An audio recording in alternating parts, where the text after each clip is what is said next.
Eh bien le voici, c'est le nouveau Captur.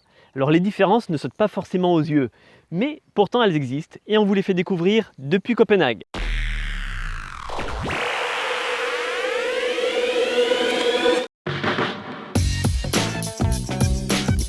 Pas de grande transformation à prévoir sur ce Captur qui conserve la ligne dynamique voulue par le designer Laurens Vandenacker. Le SUV se modernise juste avec une signature lumineuse à LED en forme de C et des retouches sur la calandre et le bas du bouclier. Mais la principale nouveauté, c'est l'arrivée d'une finition initiale Paris qui correspond au haut de gamme de Renault.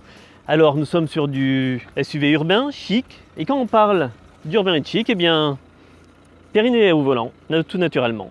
Donc bienvenue à bord de ce tout nouveau Renault Captur dans une finition inédite, la finition initiale Paris, alors qui se veut être le reflet du savoir-faire Renault, bref le haut de gamme. Une finition qui se veut un peu plus cossue par rapport aux autres modèles. D'ailleurs, on va retrouver des matériaux plus nobles comme du cuir que l'on retrouvera sur la planche de bord, des plastiques aussi un petit peu plus moussés, des surpiqûres blanches pour le détail, et puis à l'intérieur un condensé de technologie. On retrouvera à peu près toutes les options disponibles sur le modèle.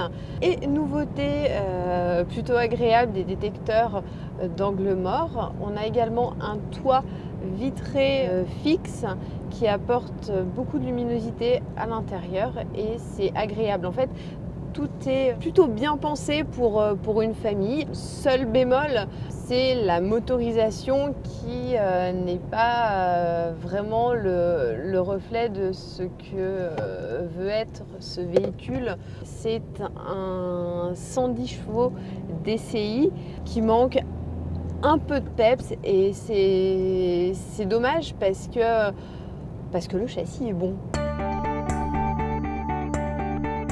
En modifiant légèrement le Captur, Renault maintient avant tout la cohérence stylistique de sa gamme et s'adresse à une clientèle urbaine avide de confort. La version initiale Paris est disponible à partir de 25 400 €, la gamme Captur commençant dès 17 100 €.